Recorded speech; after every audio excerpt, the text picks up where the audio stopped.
In the short term, it is tricky, but it's an awful lot easier than it was back in the late 30s. If you remember, they talk about converting automotive factories and other manufacturers to building aircraft and weapons and that sort of thing. But they had about 3 or 4 years to gear up for that. Thanks actually to Boris Johnson's great hero, Winston Churchill, who kept pushing for rearmament.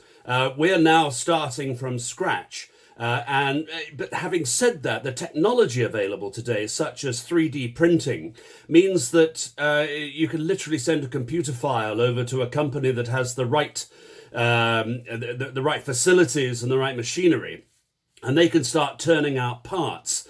Now, it's one thing to turn out parts, you then have to assemble them into a whole. And that is awfully different as well. It's another magnitude of difficulty.